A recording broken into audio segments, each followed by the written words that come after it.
Kalau Anda pernah ke Bali, atau paling nggak lihat upacara Hindu Bali, kemungkinan besar Anda pernah lihat pohon ini. Kelihatannya biasa aja ya, tapi jangan salah, ini adalah pohon dap-dap. Dan di baliknya tersimpan rahasia kekuatan yang luar biasa. Iya loh, pohon ini tuh ada di mana-mana dalam ritual di Bali. Mulai dari jadi pelinggih sementara, sampai jadi semacam pemandu dalam prosesi spiritual yang sangat penting. Benar-benar ada di depan mata kita, tapi seringnya kita nggak sadar betapa krusialnya pohon ini. Nah, orang Bali sendiri punya nama khusus buat pohon ini, kayu sakti. Dengar namanya aja udah terasa ya, kekuatannya kayu sakti. Ini bukan sekedar julukan loh, tapi sebuah pengakuan kalau di dalam kayu ini tersimpan kekuatan yang sakti.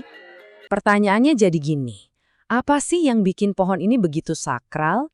Apa rahasianya? Nah, dalam bahasan kali ini kita bakal kupas tuntas, mulai dari mitos kunonya, gimana pohon ini dipakai dalam ritual, sampai ke bentuk fisiknya. Siap? Yuk kita mulai. Oke, untuk menemukan jawaban pertama, kita harus mundur jauh banget ke belakang, ke awal mula penciptaan dalam mitologi Hindu. Karena ternyata kisah kelahiran pohon ini, wah, epik banget. Jadi ceritanya begini, dulu para dewa dan para asura atau raksasa lagi mengaduk lautan kosmik raksasa. Tujuannya apa? Buat mencari amerta, air keabadian. Tapi yang menarik nih, sebelum amerta itu muncul, ada beberapa tumbuhan suci lain yang keluar duluan. Dan salah satunya, yaitu dia, pohon dap-dap. Bahkan dalam bahasa Sanskerta, nama lainnya itu Mandara. Sama persis seperti nama gunung yang dipakai buat mengaduk lautan itu. Kebayangkan koneksi kosmiknya sekuat apa? Dan ceritanya nggak berhenti di situ. Saking istimewanya, pohon ini diambil sama Dewa Indra untuk ditanam di Kayangan. Akhirnya pohon ini masuk ke dalam kelompok elit yang disebut Pancawarsa atau 5 tumbuhan suci dari surga. Jadi ini menegaskan kalau asal-usul pohon ini bukan dari bumi, tapi langsung dari alam para dewa. Oke, asal-usulnya dari surga. Keren banget. Tapi terus gimana kekuatan surgawi itu turun dan dipakai di dunia kita, dunia manusia? Nah, sekarang kita lihat gimana pohon ini dipakai dalam praktik ritual sehari-hari di Bali. Intinya, ada 3 fungsi utama yang bikin pohon ini super penting.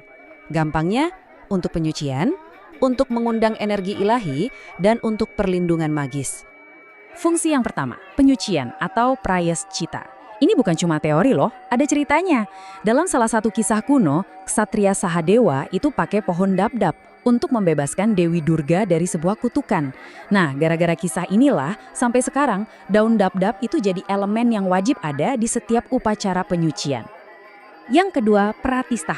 Gampangnya gini deh, pohon ini tuh kayak konduktor atau pemandu buat energi. Jadi pas ada upacara di bangunan baru atau tempat suci sementara, pohon ini dipakai untuk menuntun energi suci agar duduk atau bersemayam di tempat itu. Tanpa si dap-dap ini, dipercaya energinya bisa nyasar, nggak bisa fokus ke satu tempat.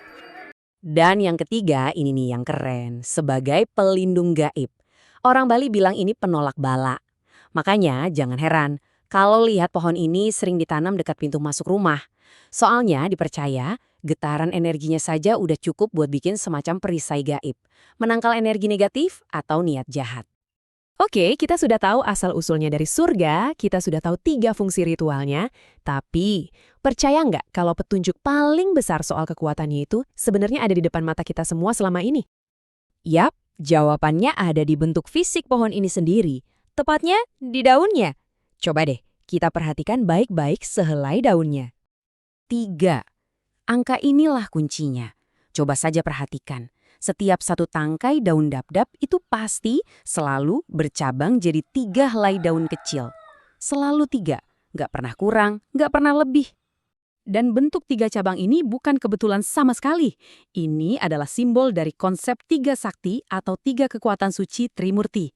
Dewa Brahma sang pencipta, Dewa Wisnu sang pemelihara, dan Dewa Siwa sang pelebur. Nah, inilah dia alasan kenapa pohon ini disebut kayu sakti. Bentuk daunnya itu adalah wujud fisik, manifestasi nyata dari 3 kekuatan Brahman ada di dalamnya. Keren banget kan? Tapi tunggu dulu, ternyata sakti di sini artinya bukan cuma soal spiritual atau magis saja loh. Kekuatan pohon ini juga nyata banget di dunia fisik. Ada manfaatnya buat tubuh kita, bahkan buat tanah tempat dia tumbuh. Oke, sebelum lanjut, kita perlu tahu sedikit soal pengobatan tradisional Bali, namanya usada. Di sini ada konsep dasar, panas dan tis, alias dingin. Gampangnya, kalau kita sakit demam, tubuh kita kan panas. Nah, obatnya harus yang sifatnya tis atau dingin untuk menyeimbangkan lagi. Nah, pohon dap-dap ini dalam usada sifatnya tis, dingin. Jadi pas banget buat mengobati yang panas. Biasanya gimana? Daunnya bisa langsung ditempelkan di jidat buat nurunin demam atau dibikin jadi ramuan boreh.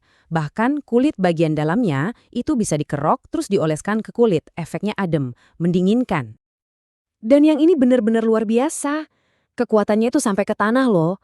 Akarnya punya kemampuan untuk menangkap nitrogen dari udara, terus nitrogen itu dipakai buat menyuburkan tanah di sekitarnya.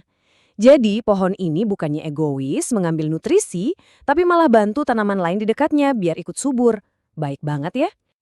Oke, sekarang yuk kita coba sambungkan semua titik-titiknya. Mulai dari mitosnya, ritualnya, simbol daunnya, sampai manfaat nyatanya. Lihat deh, gambaran lengkapnya jadi jelas banget. Daunnya bisa buat ritual suci, sekaligus jadi obat penurun demam. Kulit kayunya jadi pendingin, akarnya bikin tanah subur. Nggak ada satu bagian pun dari pohon ini yang sia-sia. Semuanya berguna. Ini sebuah sistem yang utuh, holistik. Jadi, apa kesimpulannya? Kesucian pohon dap-dap ini bukan cuma karena satu hal. Kekuatan sakralnya itu lahir dari pertemuan antara mitos yang agung, ritual yang punya tujuan jelas, simbolisme yang dalam banget, dan kegunaan praktis yang benar-benar menopang kehidupan. Semuanya jadi satu kesatuan yang sempurna.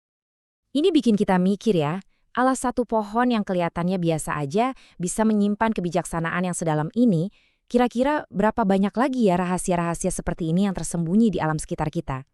Rahasia yang menunjukkan kalau hal spiritual dan hal praktis itu sebenarnya nggak terpisahkan, dan mungkin kita saja yang lupa cara melihatnya.